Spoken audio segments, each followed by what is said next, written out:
Hello, I'm Ben Bingham. I'm with the Native Connections program at the Eastern Shawnee Tribe. Today we're here to teach you a little bit about substance abuse, and we have a demonstration on how to do some beading. So if you guys ever want to do some beading, especially in this tough time where everyone's kind of stuck at home, this might be a time to learn.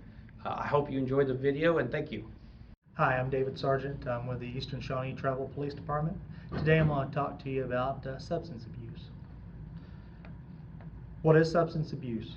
Substance abuse is a chronic disease characterized by individuals who seek drugs as cocaine, tobacco, opiums, or alcohol without any medical justification.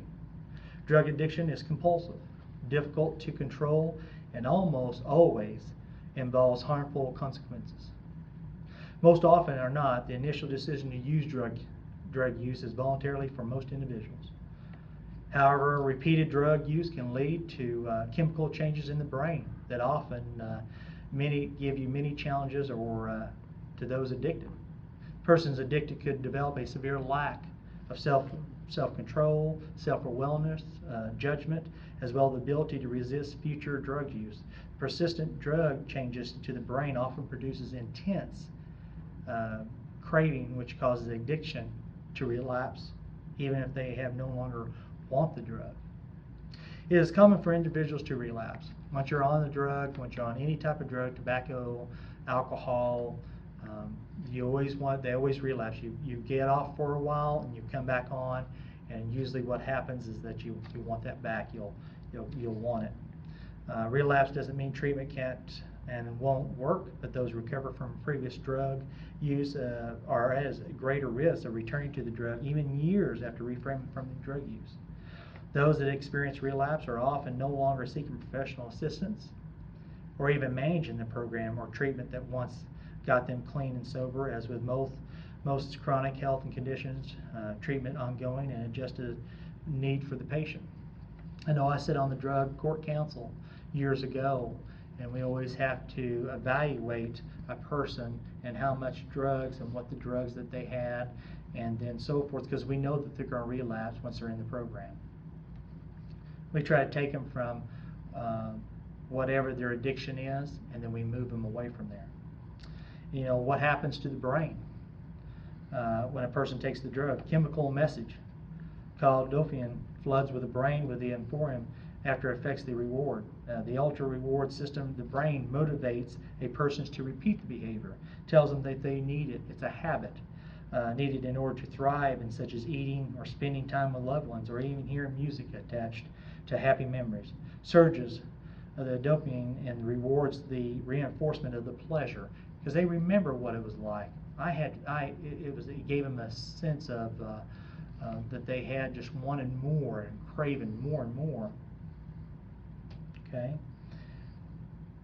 However, more for addiction, unhealthy behavior such as drug use leads people to consistently seek and repeat destructive behavior in order to reach the same level that they once felt and then once wanted.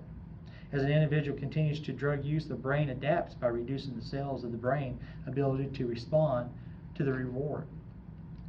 So continued drug use also reduces the high that an individual can feel or the development of tolerance. It becomes a dangerous on individuals consistently changing the euphoria high that they will never feel again. These individuals who have developed a unbalanced or a tolerance to the drug will also have issues deriving pleasures from other things once they enjoy, such as food, a relationship, hobbies, social interacting. But the long-term drugs affect drug use to the brain. It includes your judgment, your learning, social skills, your stress, memory, self-control. Those are only just a few. Often, despite being aware of the harmful and outcome of substance abuse, many people continue to take them, which is the nature of the addiction. Why did people become addicted to drugs while others don't? Multiple factors include the risk for the addiction, The more factors for individuals have the greater chance of taking the drug that leads to the addiction. Some examples include the biology. Genes that people are born with the account for around half a person's risk for addiction. For the gender, the presence of other mental disorder may prove as a factor or risk for the drug addiction. Environment that includes many different influences, from your family, your friends, people that's not your friends, status and general quo, factors such as peer pressure, physical, sexual abuse. Early exposure to drugs, stress, and parental guidance can greatly affect a person's likelihood of drugs use and addiction. Develop. You got genetic, environmental factors, interaction, critical stage in a person's life to affect addiction. Although taking drugs at an age that can lead to an addiction, the earlier drugs begins, the most likely it will progress to addiction. This is extremely troubling for teens because areas in the brain that they control decision-making, judgment, self-control, their brains is still growing. They're still developing.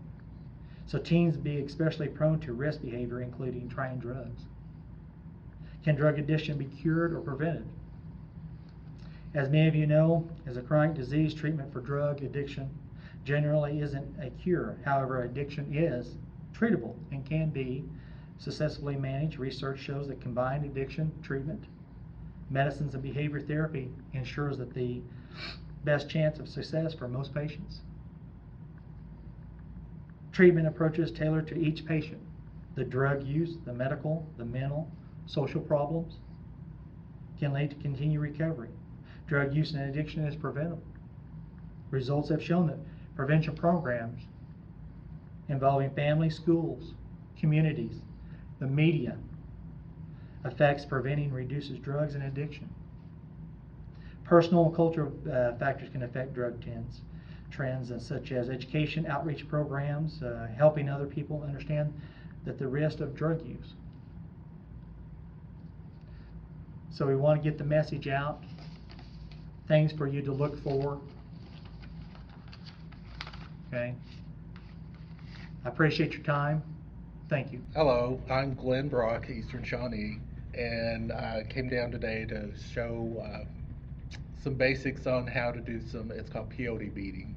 Okay, I'll just go over some things. When you get started beading, you'll need some basic supplies. You'll need some thread. This is like a D Nemo thread you could get in most craft stores. Some beeswax, you wax your thread with it when you get started. You'll have to have different supplies, beads. I use a size 11 bead for most of my beading that I do. They come in two different forms. A lot of them are coming hanks like this. And then you can get tubes of beads. I got these at Hobby Lobby. They're size 11. That's it. And then you'll need needles. If you have a size 11 bead, you need a size 12 needle.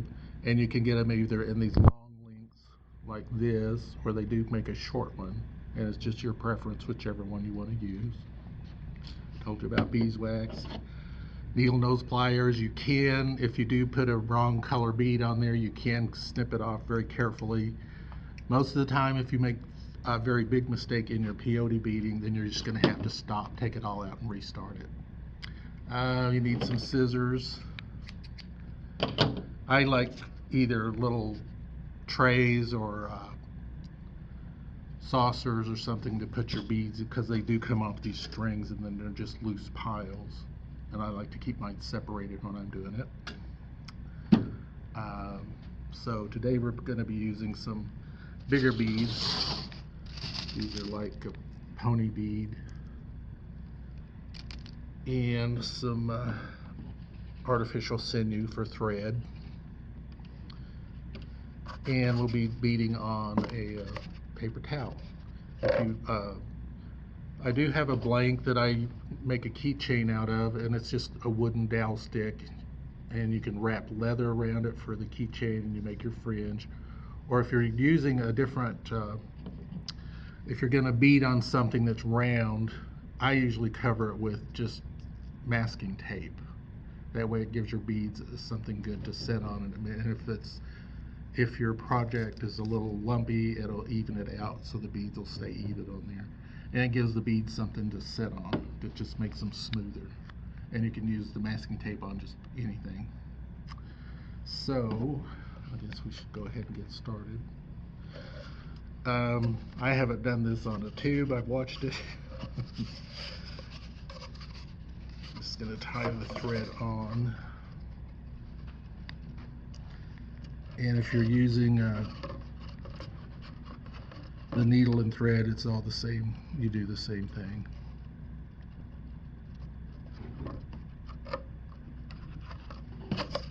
And I use a big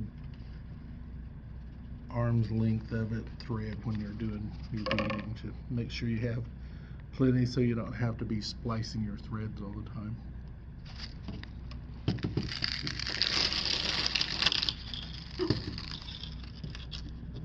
And I just pour some beads in a cap or the saucer or whatever, like I said.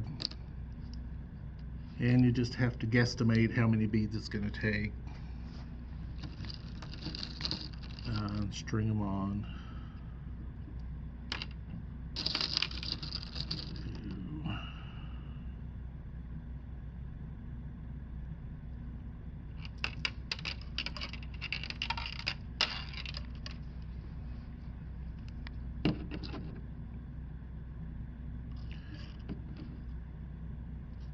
This is the long, tedious part of it.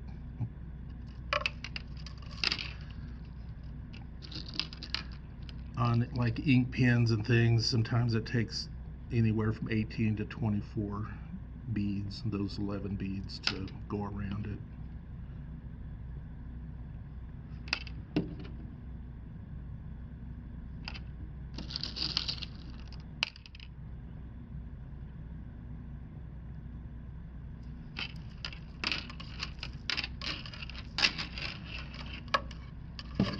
Let's see, not quite enough. About half a minute. And when you're beading with the small beads, that when you wax your bead or your thread with that beeswax, it keeps it from tangling up when you're doing stuff like this. And it helps preserve the thread too from getting frayed and stuff too.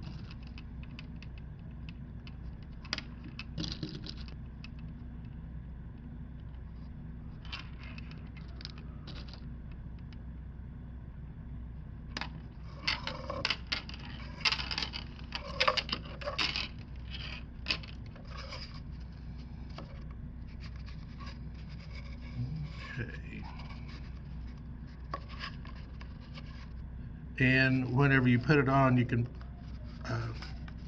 bring all your beads around like when they'll come together at the end, but you need to leave a gap, 4 or 5 beads, and it gives you a little room to work with when you're making your stitches. Get this one in here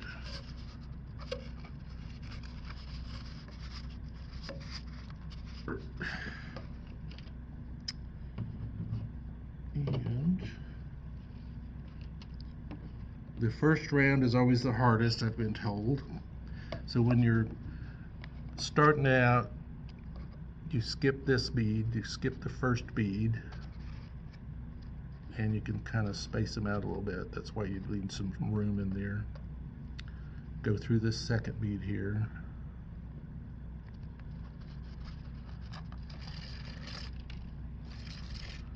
And I didn't count them. If you can count how many beads go on it. Usually when I'm working, I'll count, because I just count each row, so I'll be sure and stop at the end. That was your beginning. And then you just pick up a bead at a time. And that's where that came through your first one. You skip a bead. Go through your next bead. Whoops.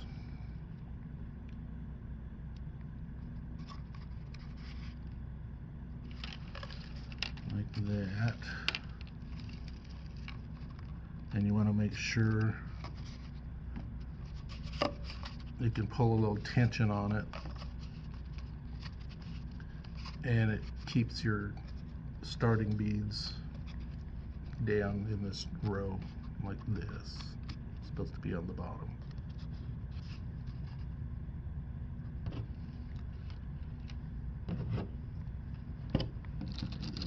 Take this and thread them, skip a bead.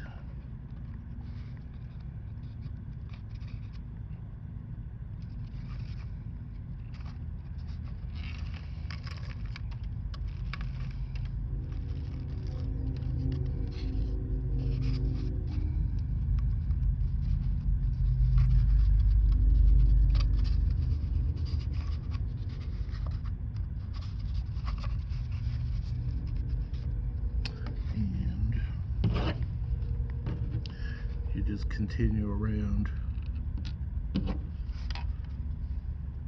skip that bead, go into your next one.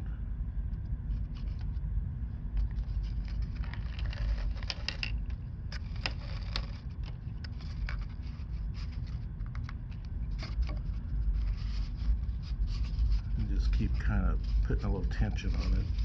And you can see right in here how these beads are coming down below this other top row of beads. That's what they'll look like.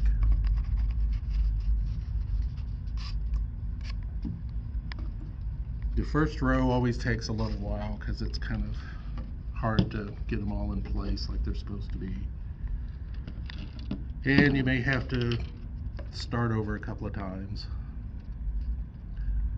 I've been doing this quite a while, but I still have to sometimes restart 2 or 3 times to get them in place right. So don't get frustrated. And if you do get a little frustrated, just put it down and go take a break and come back and do try it again. There.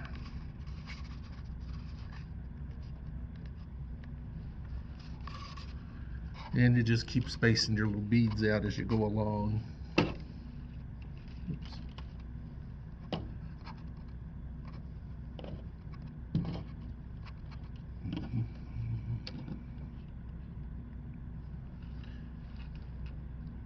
And this is one of those good projects for when you're snowed in or can't go somewhere, because this does take a little time.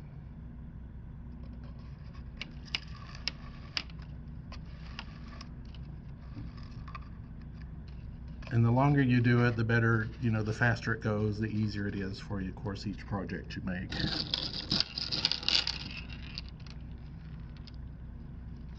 Keep hold of my thread here.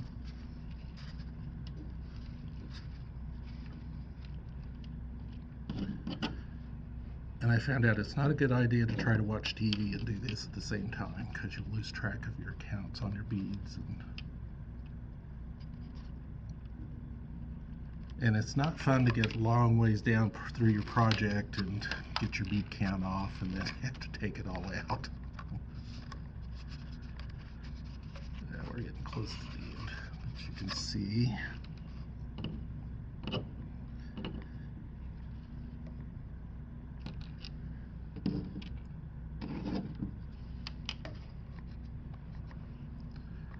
Just keep spacing and skip a bead each time.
Okay, that's our first round, and you can see they're kind of forming little rows.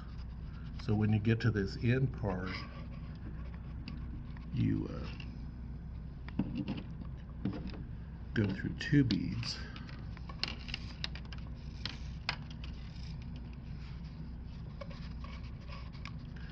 I guess they call it a step down bead because it's where you start your next row of beads. So you go through these 2 beads here at the end. I can get my thread through there and there.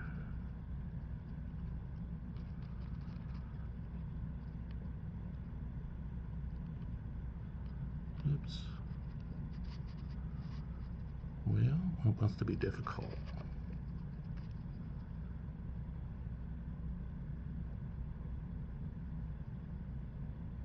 Get through there. There it goes. One thing about beading like this, you have to learn patience. So you just pull it through those 2 beads.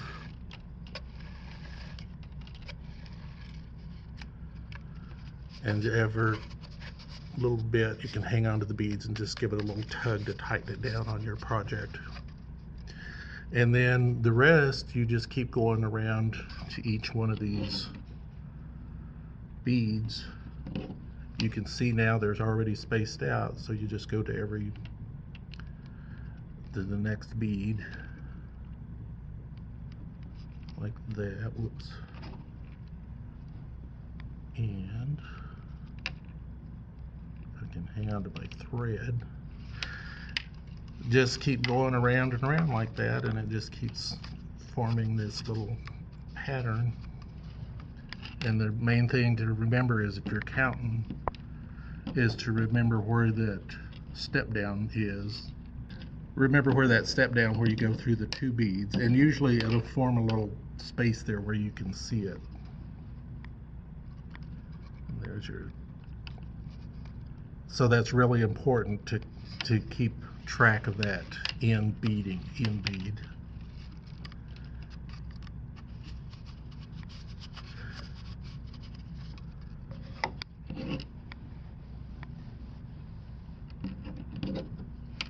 So this is just kind of, it's repetitious, you know, you just keep going around and around like this until you want to change colors.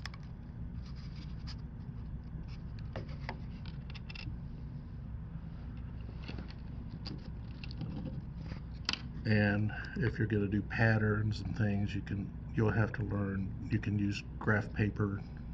You count beads. Some say that even count or odd count number of beads on there makes a difference in the way your patterns will turn out. I usually just freestyle everything.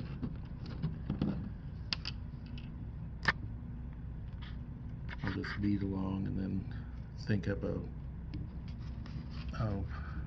a pattern that I want to put on there. Can't hardly get that. There it is. And so you just change, you know, the colors. Takes practice to do that. You just a lot of practice, and you'll learn to put all those patterns and things on there. This is just the basics of how to get started. Whoops.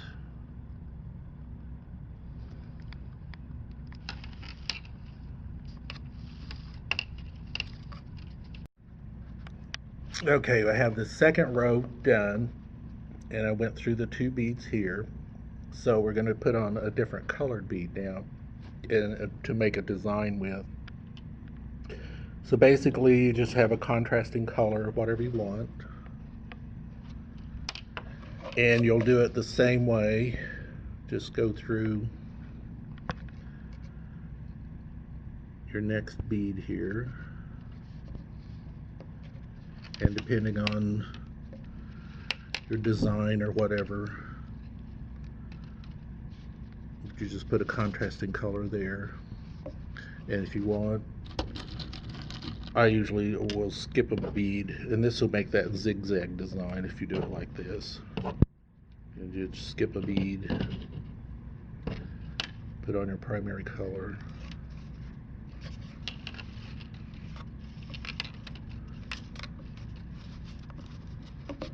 And then you put on your contrasting color.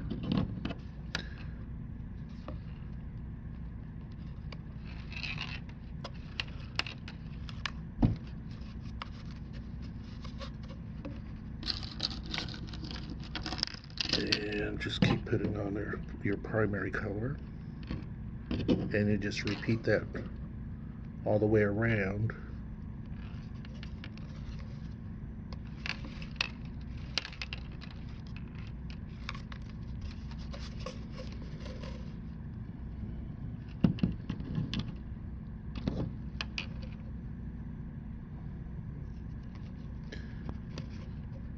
And on a smaller project, I'm kind of holding the thread here down here with my thumb.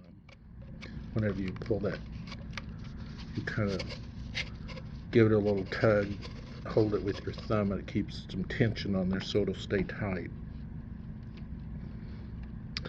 Let's see, I need to put a primary color on here now.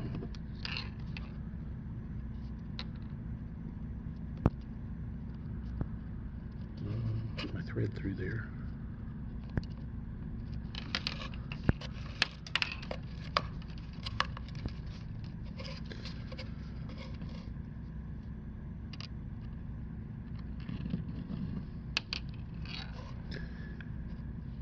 And once you get going with this, after that first row, usually you get your second and third row on, then it'll go pretty fast.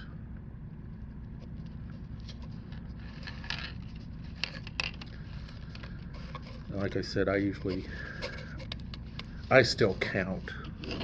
Like if I got 24 beads on there, I'll count. And to make sure that I get to that step down in the right place. Usually you can see where it's at. But I just had the habit of counting. Because like I said, once you make a mistake in it, you usually have to just take your scissors, cut it all out, and start over again. So any little trick you have to keep from doing that, you want to do it. Oops, I keep forgetting to. And there's going to be your first row of contrasting beads.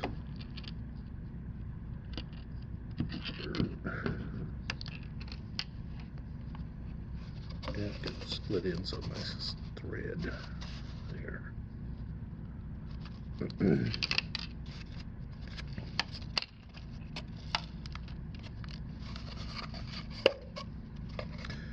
And you can see right here, there's that step down again I was talking about. So with this one, you'll go ahead and use your primary color.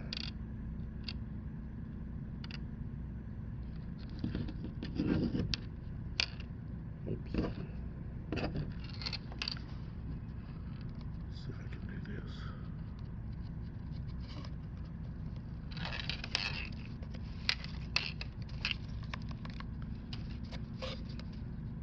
Go through both your beads. Down here.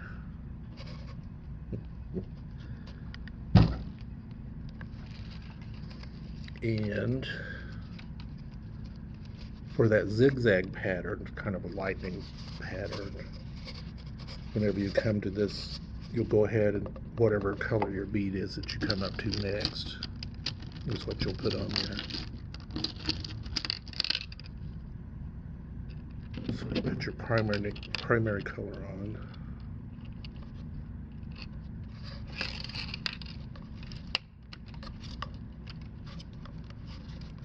And then you'll put your contrast bead on.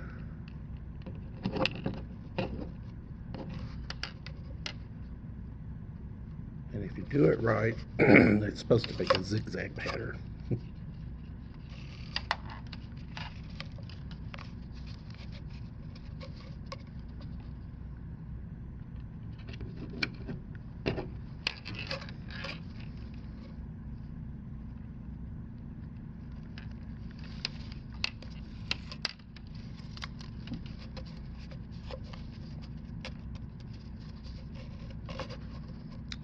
contrast.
After you get pretty proficient at this, you can change these beads placement to make different patterns.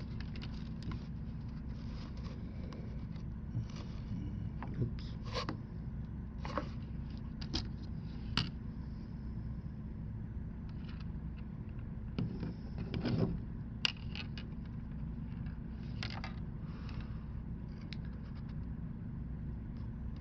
More in there.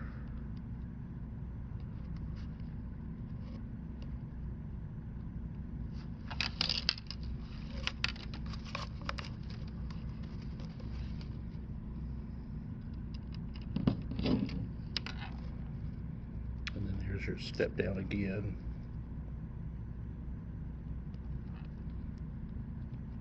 Get my thread through there. On the small beads, you can just push them around where you can get down through there with your needles and stuff too.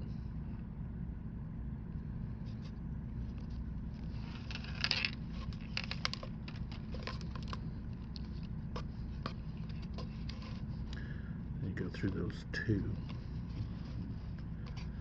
Then you start with your, let's see, okay, do it right. You just start with your contrasting bead again.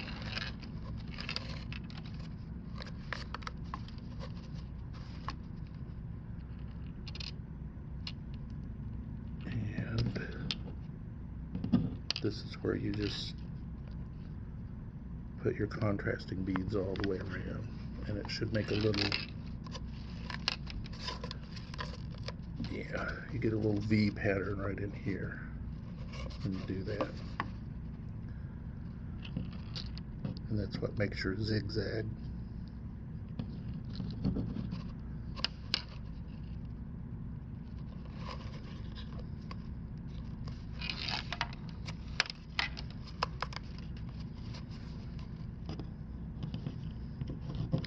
Seems like when you put on a different color, you're starting, it seems like it just goes faster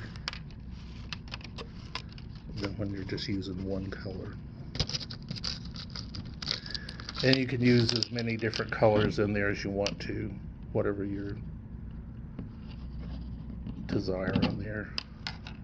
You just want to use 2 colors or 5 different colors or whatever, it doesn't matter, just whatever you prefer.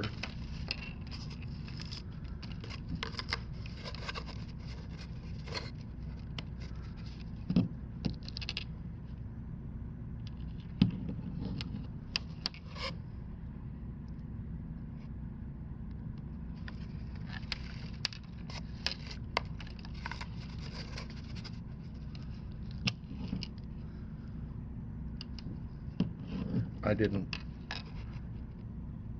mention much about how I tied the thread on. I just wrapped the thread around this tube once and just tie it in a knot, and then you can wrap it and pull it down tight.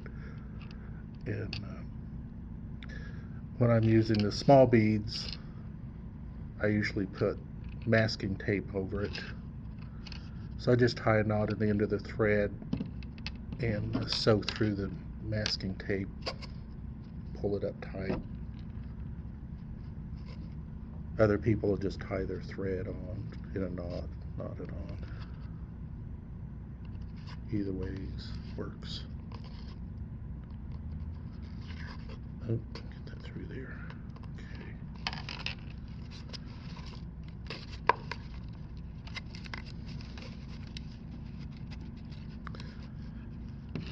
Okay. And when you do odd or even, that's when you determines whether you're going to have uniform in those zigzag stitches. I don't pay much attention to it because it just makes a pattern anyway. But some people like to be really precise about it, and that's fine.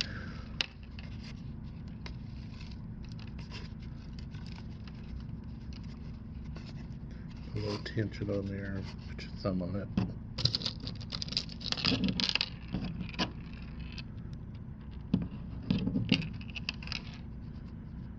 And we're coming down to this last one again.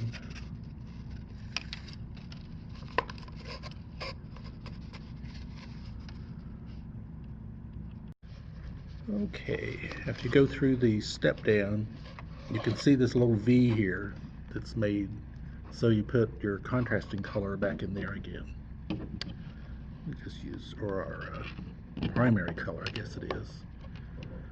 And a yellow bead.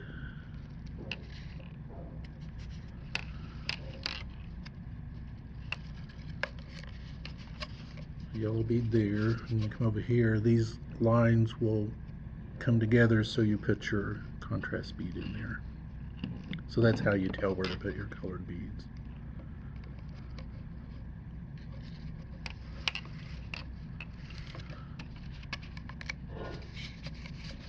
And there's your V again, so you put in your primary color.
And you just keep alternating colors till you go all the way around.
and then you get back to that where you started at.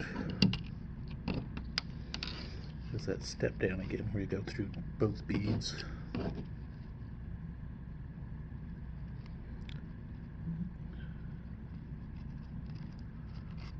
Through there.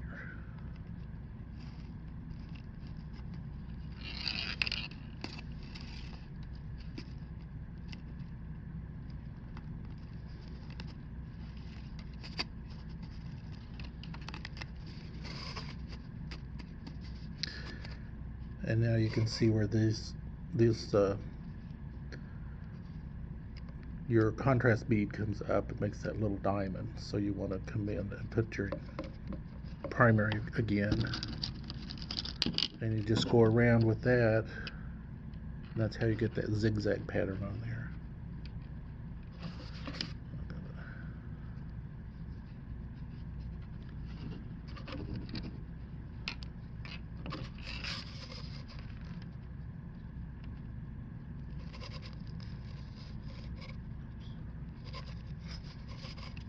Well, get my thread through there.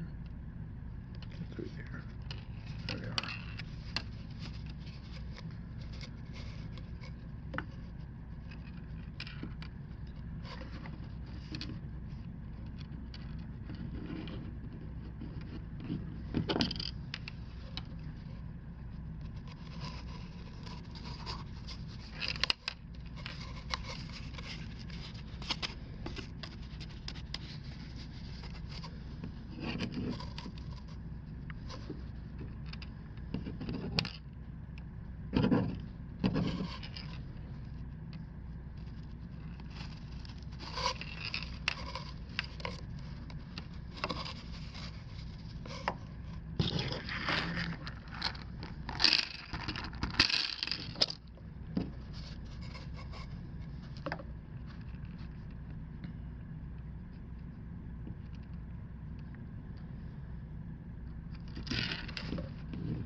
Right here you can tell where, instead of using the contrast bead, you use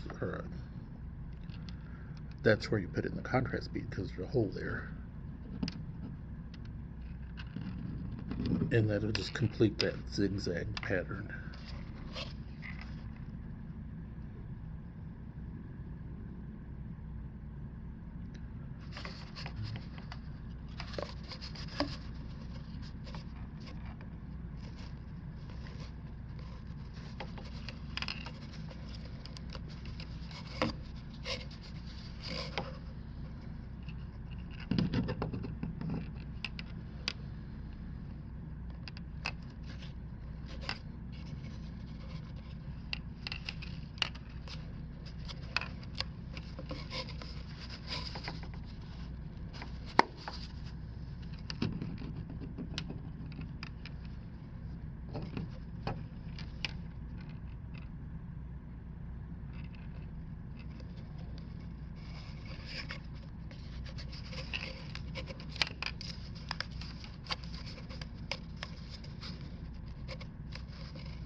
Now we're back at the start again, where you do that step down. Go through 2 beads right here. Get my thread through there.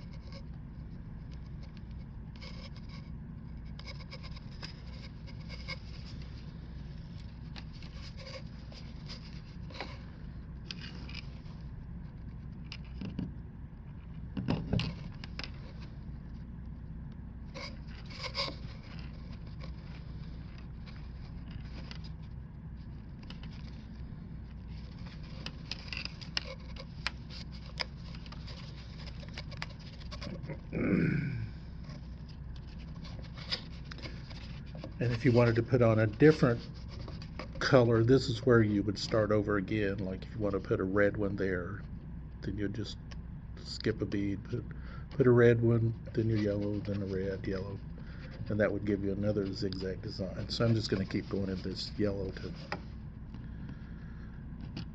just make a solid line around it for here.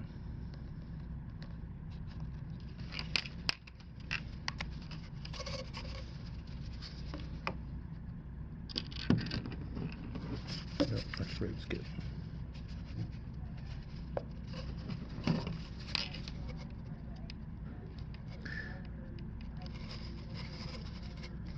Once you get your pattern going like that, it goes pretty fast.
Split on the thread.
That bead doesn't want to cooperate. There.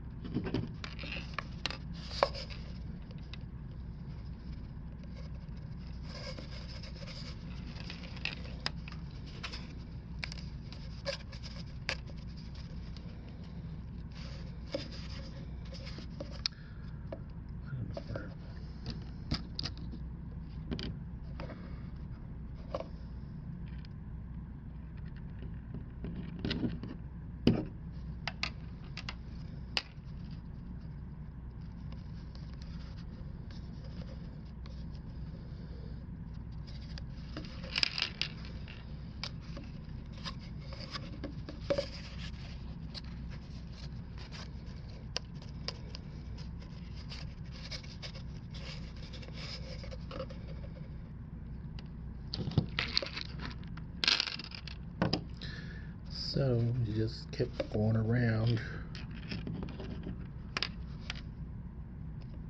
with your color.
And that completes your zigzag pattern all the way around.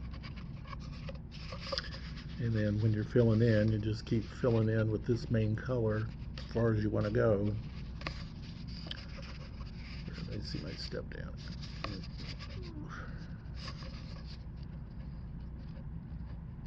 Around there somewhere.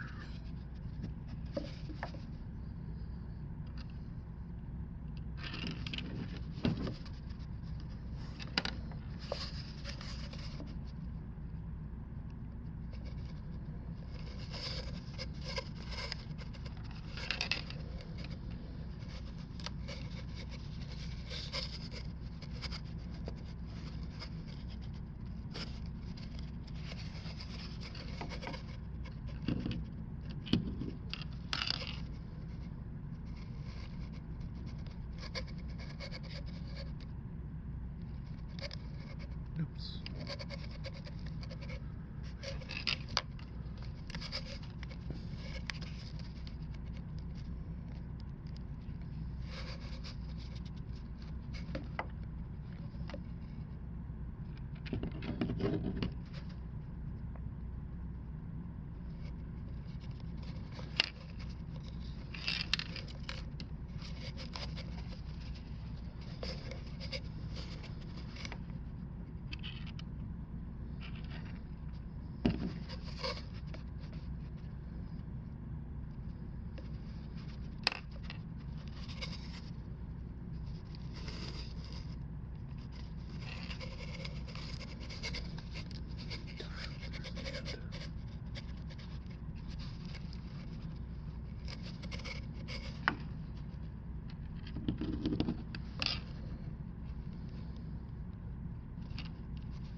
Right.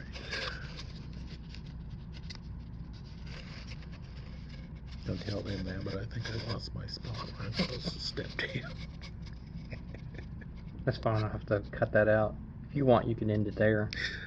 Oh, yeah, I'll just do that. So you just keep going around in your color, and then you can see, you know, you have this zigzag pattern now. So when you get the color down as far as you want to go, either all the way down to the bottom or just in the middle, wherever. So when you're going to stop, you end it there at that zigzag, or your step down. And then you can just take your thread. You don't really have to knot it or anything. You just take your thread, run it back up through the beads. With a needle, it's easier. on your smaller beads. You just run it back up through your work for a few rows and pull it tight.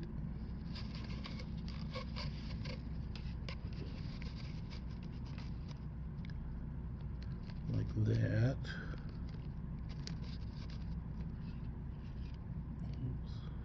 Through there.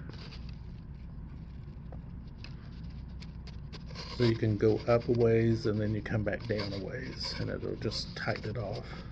You don't have to tie it.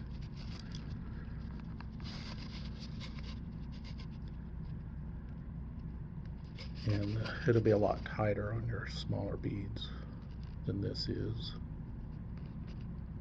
Oops.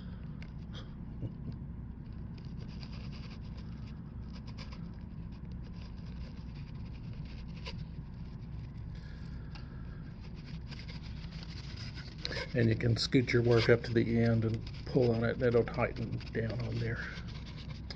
So once you've gone up through this way and then back down, and you might go a couple over, and you just pull your thread up tight and take your scissors and just snip it off.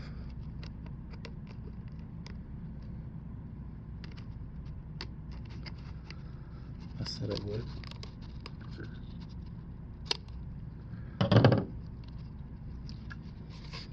And then you won't have any threads hanging out on the top, of course. So that's it, and it just forms that V pattern, up and down pattern. And then the tighter you hold your thread, as you're holding it with your thumb, the tighter your work will be on there, and it just stays on there. So that's the basics of the peyote beading.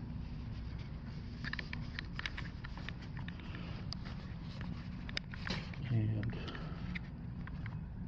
these were just some that I had done on ink pens, different patterns. And whenever you can just make up a pattern, you know, if you're going along, you can stick a bead on it, and you'll learn how to make these patterns as you get better, more proficient at it. Just make a keychain the same way. So that's it. I hope you learned something from it. Just be very patient while you're doing it. And that concludes our videos. I appreciate all the help that Glenn Brock and David Sargent gave us. I hope you enjoyed it, and thank you.